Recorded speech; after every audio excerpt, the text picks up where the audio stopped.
Today is November 19th. This is Gold Robotics. Back at it again in the lab. It is our Christmas break, so that means that it's our Christmas working on the robot days. Start with Reese's bot because this is making sense. Like you can see what the design is going towards now. Okay, so I have 2 rings. That's where I'm at right now. I have 1 ring that if it's spun this way, it rotates the entire turret. And then I also have an inner ring that is free spin, basically. Right now, currently it's free spin. And what happens is, whenever you have a bevel gear system in the back, what happens whenever you spin this middle wheel, it will spin the indexer. If I actually get to spin, because right now I don't have my pinch points right.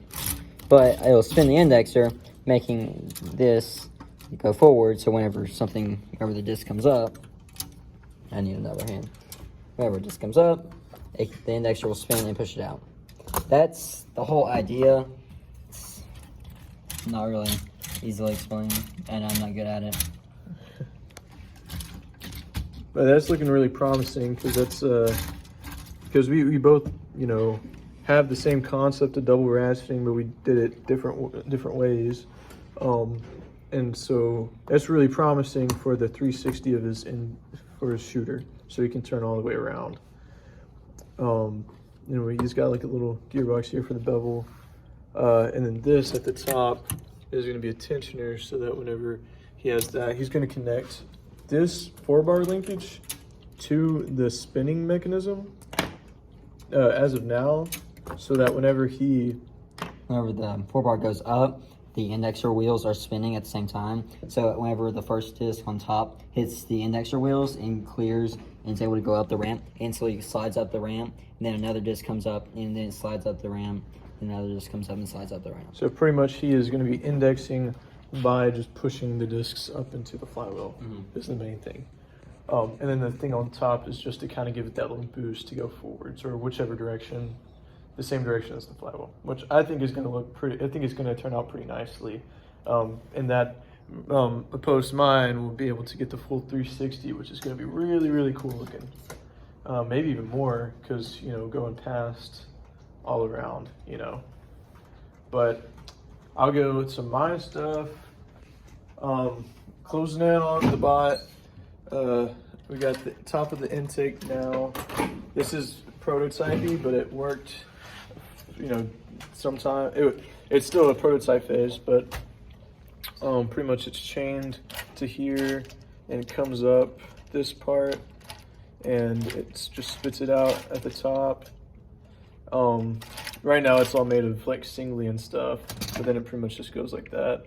So it's but we'll probably make it out of polycarb, or just make sure it's a lot cleaner than that. But it worked as a pretty nice test, running it at, what is that? 1,000, and then a little bit slower than 1,000 RPMs, and it worked really nicely. Our match loading system that goes, we drop it and it goes into here really nicely. It transitions into that, and then our intake down here, picks it up pretty fast, and then to get all the way up, the key is just running the intake just super fast, having the pinch exactly right so it doesn't have any, points to where it chokes, because you don't have a lot of torque if you're running it fast, especially with one motor. And then there's so much movement going on, just everywhere, that you have to make sure that it's just frictionless. Or not, you can't be frictionless, just as close as you can make it. But yeah, I'm excited. So my next step is probably to clean up the front. I've seen a lot of teams put a bar in front right here, so that whenever they intake more than just the, intake a 2 or 3 stack, that it just knocks the top 2 over forward.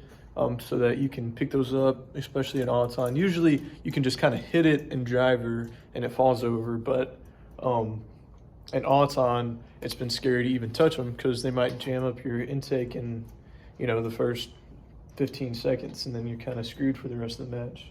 So that's probably the next step, and as well as, you know, like a funnel to go into the bot.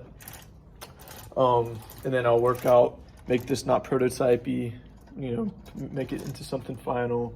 There's just so many things that it's just like I built the whole tower of this prototype and rebuilt it. I'm probably gonna rebuild that. Also, I don't know if I mentioned, but putting a roller mech connected to here. I left a little sprocket here that's connected directly to the axle. It's not ratcheted, it goes both ways when the motor turns. And that way I can put that on my roller mech that I can turn both ways if I so please. But doing it 515R style, left and right, most likely, I think is a good move, especially for autonomous, being fast at that. And You're getting close to being done. yeah, getting close. Hopefully we're done this week, and so that next week we can just tune it. Then next week we can just code, and then because there's quite a bit to code, and then we have a week to practice and stuff for our next comp. But we will see. But yeah, that's it. See y'all next time.